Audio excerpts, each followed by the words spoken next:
Welcome back to my channel mga kapanalig, and for today's video, nakita nyo naman, and kasama natin si Abram. We're going to discuss aviation jobs na underrated, kumbaga hindi masyadong popular sa ating mga aviators. And of course, ayan, nakita nyo naman sa thumbnail sa TikTok video natin, our guest, Abram. Hi, Abram! Hello, magandang gabi sa vlog. And first and foremost, thank you for guesting dito sa ating vlog. It's been a long time coming. I mean, we've planned this like early this year. So, Yeah, na-busy lang and sobrang busy rin talaga sa sobra. trabaho. 'Di ba? Sobrang busy. Yes. So, okay. Walang ano man yan. Sige, sige. Ah. Walang ano man yan, tawag dito. Ah, magandang part din na ma-introduce yung mga hindi super well-known na mga, or yun nga, sinasabi na underrated jobs in aviation. Di mo marirealize na, pwede pala ako dito.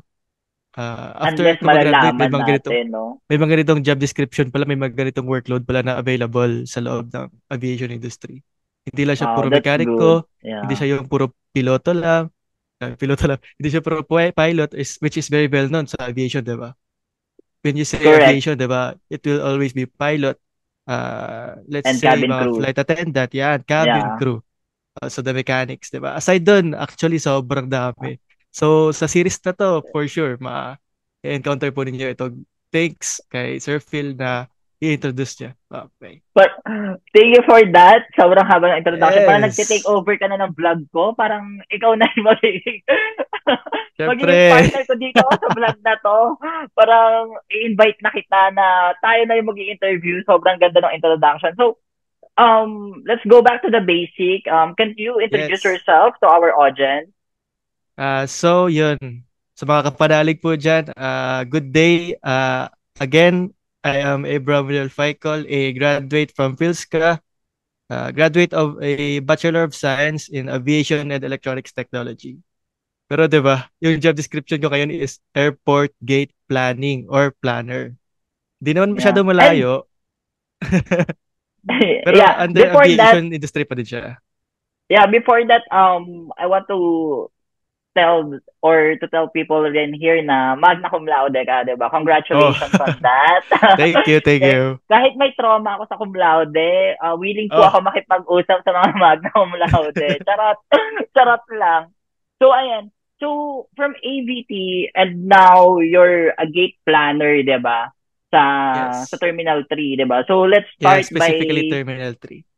yeah, Yes let's po. start by dun muna sa course mo para makita nila yung transition because you finished your college last year, 2022, Yeah, tama? Yeah. that's so fresh grad pero parang gano'n na nga. So, graduate Fresh po pa ako rin naman. 2022. Feels ka. Fresh pa din naman ng konti. Oo. Fresh pa rin naman. Fresh pa rin naman. So, dream job mo ba or dream course mo ba yung pagiging AVT? So, ayun na nga guys, 'di ba? When you talk about or when you say anything about aviation, yung unang papasok sa isip po natin is yung pagiging piloto. Flying, captain, pilot, yun talaga po. So, sa part ko po naman, syempre, feels ka, very thankful ako kasi free tuition po kami doon. Under po kami ng scholarship ng government, which is free tuition. So, malaking bagay po yun.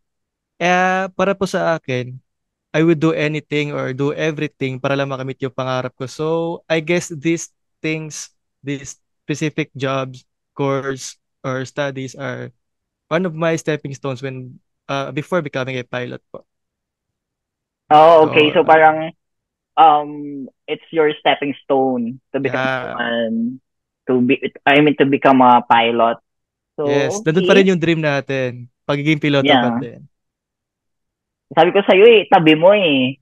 Ah, iba pa rin pag So ano, ayan, pag di shout ba? out sa mga piloto nating tropa. Of course, Ariel, yung Yes. Hoyong. Hello, Ariel. Mga Captain kap. Melchor. Yan. Captain Alwin, of course. Ayan, mga tropa nating piloto na taga-Phils ka rin. And then, transitioning siya. So, you finish college, BS AVT or Avionics 2022, magna cum laude, and Oh, then, what happened? Paano ka na punta sa pagiging airport gate planner? kasi ito, yung batch namin 2022 is one of the most affected batch gawa ng pandemic.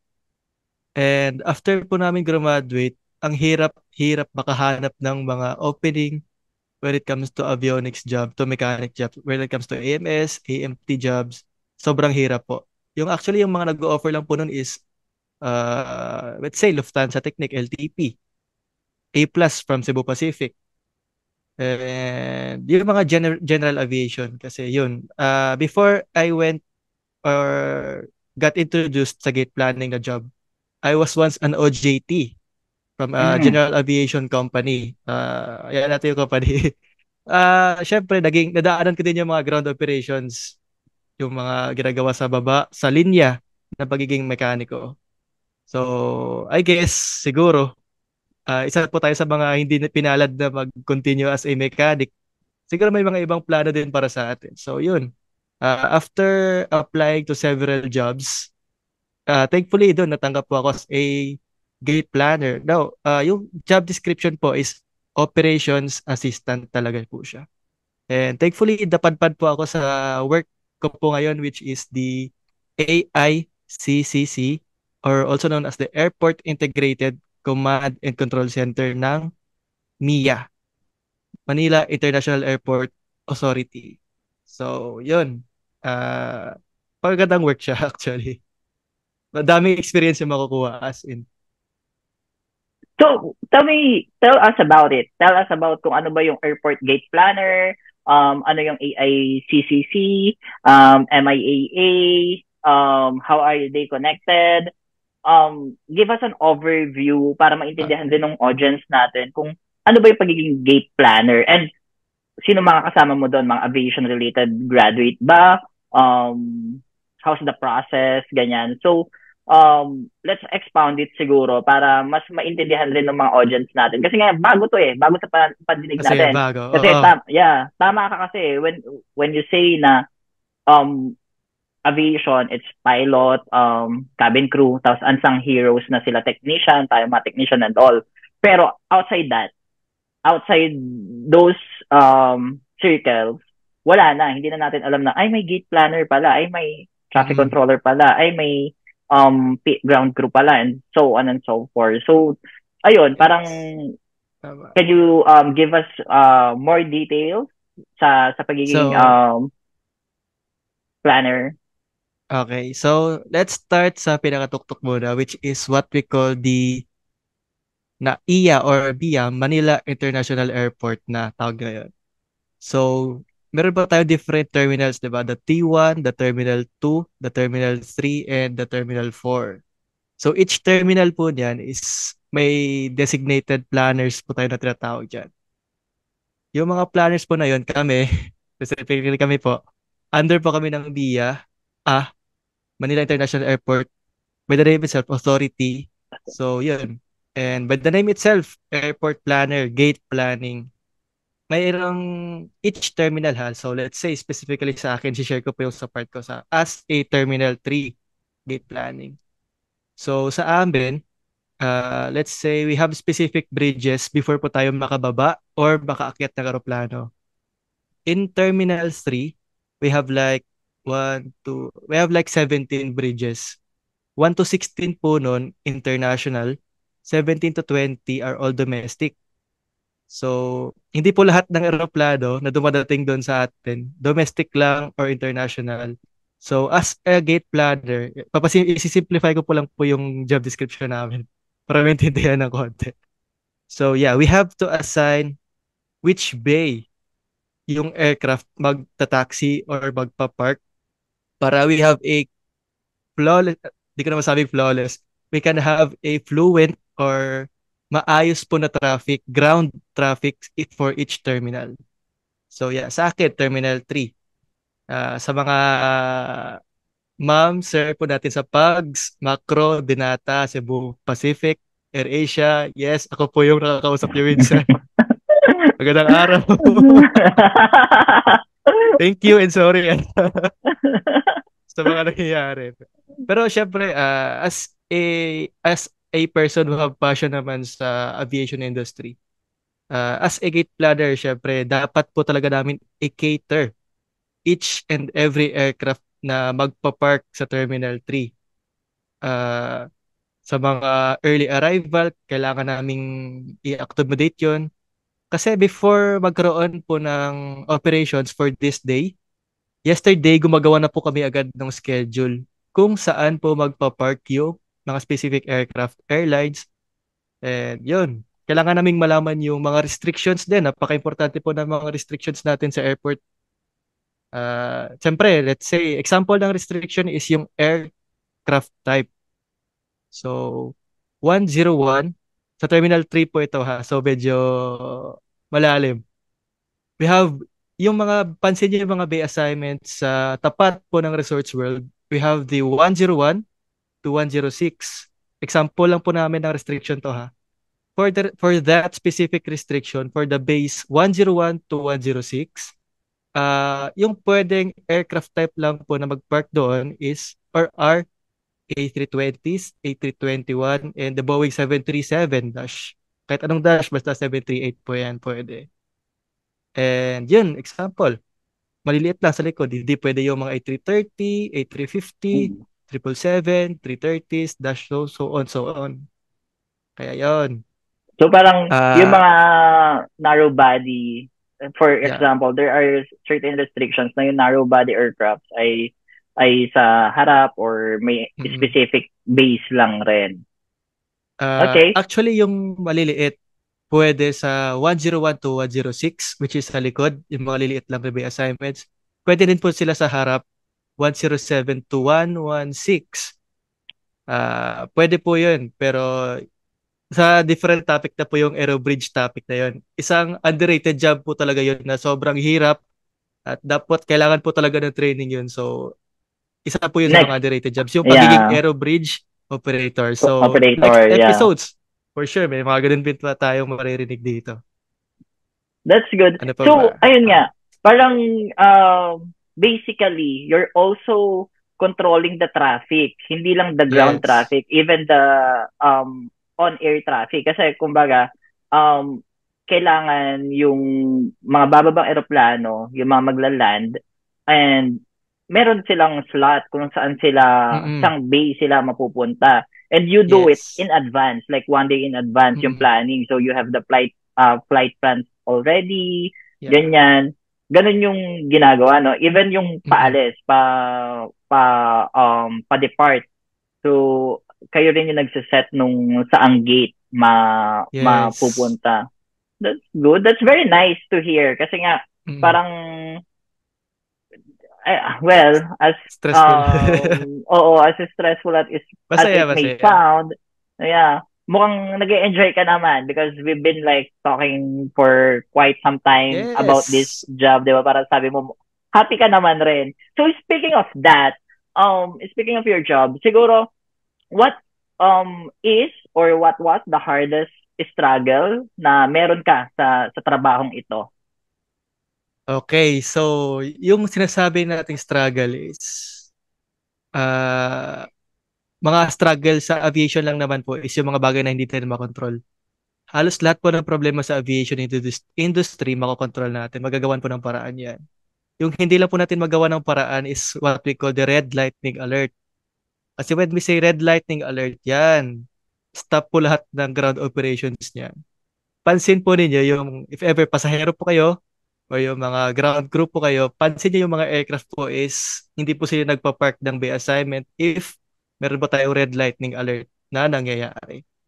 Sad to say, di natin makokontrol po yun.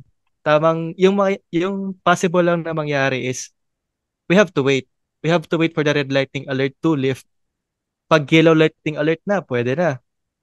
The main reason na bakit wala pong nagpa-park sa mga bay assignment nating tuwing red lightning alert is that canceled po lahat ng ground operations. Yung mga nagka-ground traffic po, yung mga shout out sa mga marshaller po natin dyan. Yung mga marshaller po, bawal po sila lumabas ng building premises every time nagkakaroon ng red lightning alert. So, when we say red lightning alert... Ayan, go ahead. Kasi that will be my question. For the sake of those people who don't know yung red lightning alert and yellow lightning, can you explain it to us as well? Para at least alam rin ng mga passenger, Ah. hindi yung naghihimutok kayo. Charot! Charot lang. Ito, Charot explain ko lang. po yung yung reason behind sa mga red lighting alert, yellow lighting alert. So please sa mga passengers po natin, tinatry po din Be ng mga best na patient. mga customer service natin, yung mga passenger service natin. Hindi po nila kasalanan yan kung bakit na-hold po yung aeroplano. So, yeah.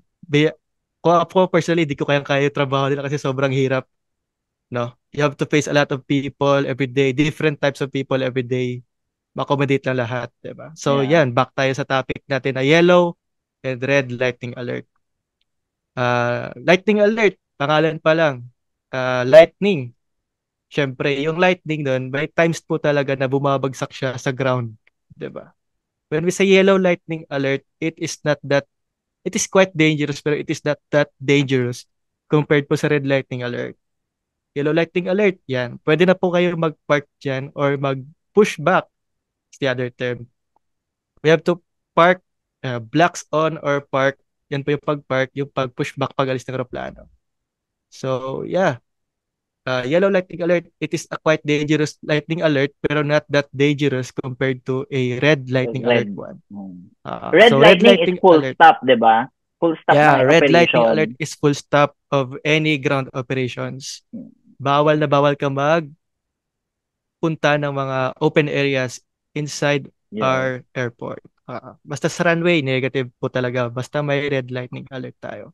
Stop all operations po yun. Stop all ground, specifically ground operations po talaga Operations, yun. yeah. Because Ah, it's, ayun nga, well, hindi lang kasi nakikita ng mga tao, akala nila, mm-mm. hindi, palandingin niyo yung aeroplano or paalisin niyo yung aeroplano, but it's very dangerous. It's Yeah. very complex po ang airport operation. Hindi siya basta-basta na parang Ah, papaalisin mo lang dahil gusto mo or tagalin mo yung aeroplano. And airlines don't want that also because they are mm-mm. bleeding cash on that. Hindi siya profitable kung hindi lilipad yung eroplano. So hand in hand, well, while we understand and we acknowledge the frustrations ng mga passengers natin, pero also know na there are logic behind it. Hindi siya dahil Yeah. trip-trip lang ng mga airlines. And for that, let's go naman from a very, do sa struggle na, yun nga, because we cannot control that. We cannot control the weather. We cannot Mm-mm. control kung masisira yung eroplano at matagal siyang aayusin ng mga mekaniko natin or kung may Yes. piyesang Uh, hindi available. Those things are out of our control as a gate planner. Pero as a gate planner naman, can you share us what was or what is your happiest moment as of now sa pagiging gate planner mo? happiest moment. Ako, dami. Kasi Sige, isang share it requirement out. dito, personal sa akin, para sa akin, isang requirement para sa work mo na ito is dapat masayahin kang tao. Hindi ka pwede magiging pikon dito or something. Bawal po mataranta. Bawal po mataranta sa work namin. Yeah, kasi as a gate planner, 'di ba? Kausap po namin lahat ng airlines na may scheduled parking or departure po sa terminal namin. And yeah, you have to be patient sa mga kausap mo din. You have to make a last minute decision sometimes or you have to make a quick decision ahead of time, mga ganon. Kami po, di po namin nakikita yung mga nangyayari dyan sa loob ng terminal. So, yeah, minsan may mga flaws din naman, hindi po siya, Yeah, yung operations po na ginagawa namin, hindi po siya talaga perfect. Pero we are trying our best naman po. Kasi kami, personally, we don't want any aircraft to hold sa Juliet correct. 5. Gustong-gusto din po namin na mag-early arrival or early departure Early lahat ng departure. aircraft. Kasi at the end of the day, kami din po yung mahihirapan doon. Correct. So if Kasi parang it's like ano uh, no, parang yun nga yung traffic, nagbi-build kasi siya kung hindi mo mabibigyan ng domino slot effect po siya talaga pag yeah, nabibuild. Once may isang aircraft na hindi naka-arrive on time or hindi po nakapag-alis on time, nagkakaroon po siya ng domino effect based sa ginawa po naming schedule one day ahead of one day ahead ahead ng parang day, ngayong araw. yeah. nung mismong Magkakos po siya actual ng domino operation effect. day. Oo. So, yeah, kung magkakaroon po siya ng domino effect, doon po kami papasok. So, we have to cater again every aircraft na dumadating. Kahit ma-change man siya, at least ma-accommodate po namin yun. So, yeah, personally, as much as possible, ayoko po talaga ma-change. As much as possible, doon po tayo malapit sa immigration, sa mga opisina para madali lang po lahat. Pero yeah, if ever na malayo po tayo or if ever na ma-change po tayo, uh, I'm very sorry ahead. So, hindi po namin sinasadya yun. Para lang po talaga na walang ma-hold na aircraft at maging fluent po yung traffic flow ng airport. So, Yeah. yun. Yun po Thank you for talaga. that.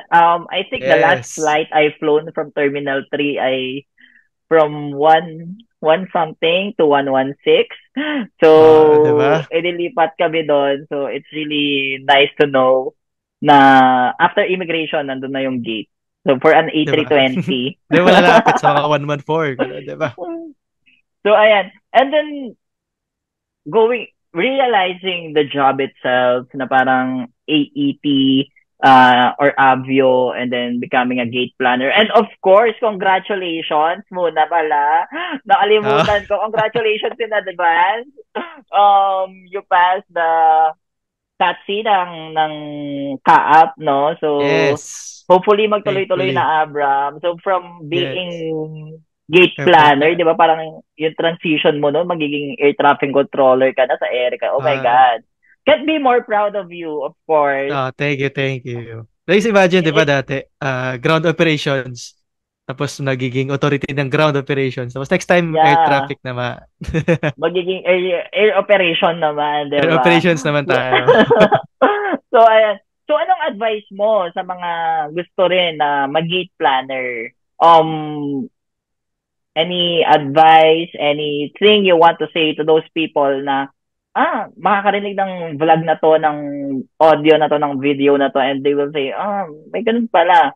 So, wait May lang. ganun. Before you answer that, can you, like, disclose your salary? Can you, like, tell us a figure, or can you just say na economically viable naman siya? Ganon. Parang, actually, depende din eh.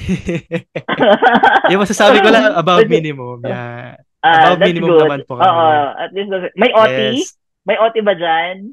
Yes, may OT po. Bayad po yung OT namin. Bayad na That's bayad good. po. Ayan. Yes. Thank you dyan. Thank you for those information. So, alam mo na yung figures. I mean, we cannot, sometimes talaga, we cannot see the figures and all. But, Mm. ayun, above Yes. minimum naman siya. May OT. So, ayun, that's a good sign for if you're after kaching-kaching.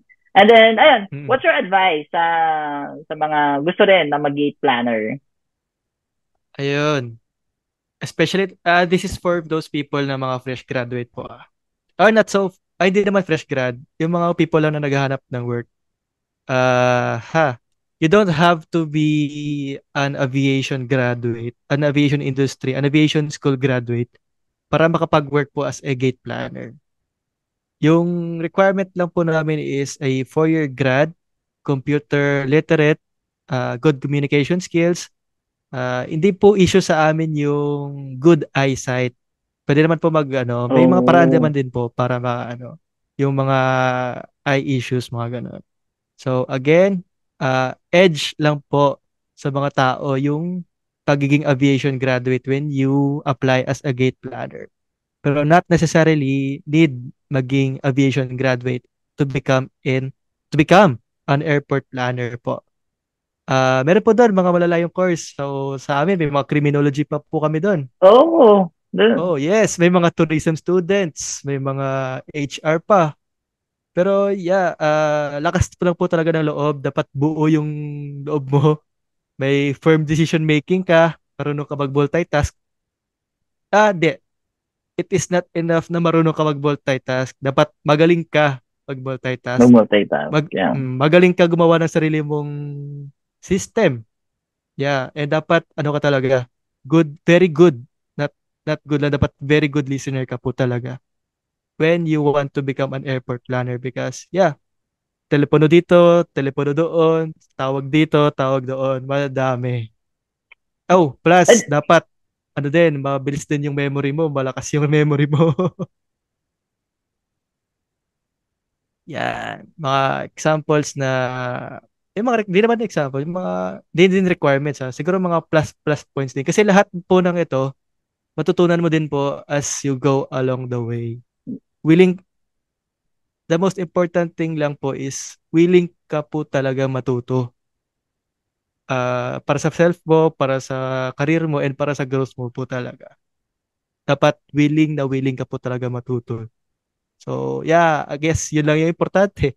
Willing ka and wait, matuto. ano, Ganun. and even though hindi or advantage sa pagiging aviation graduate, we highly encourage you guys because this can be Yeah. a stepping stone, sorry, rin, and you'll be exposed to a lot of aviation jobs Sobra. out there, 'di ba? Yes. Thank you for those insights, Abram. Sobrang ang dami ko natutunan. I mean, I'm very new rin sa airport planner, gate planner. Wow. Siyempre, So, underrated. oo, very underrated job nga. Well, me myself Oo. as an aircraft planner also sa aircraft materials, underrated rin siya. Hindi rin siya masyadong alam ng mga tao. It just so happened na Yes. nauna ko rin siyang na vlog or nagawang content. So, right now we're really exploring a lot of jobs kasi nga some of us naman rin ay kulang sa opportunity sa pagiging mechanical. Some of us are colorblind, may iba't ibang reason Mm-mm. rin tayo. That's why we're opening these doors para rin sa mga kapwa natin aviators. So, ayun, would like to ask na do you have any final words for our viewers, our listeners, and people you want to shout out or express your gratitude? This is your moment or sign. And also, where can we Ah, find you sa social media?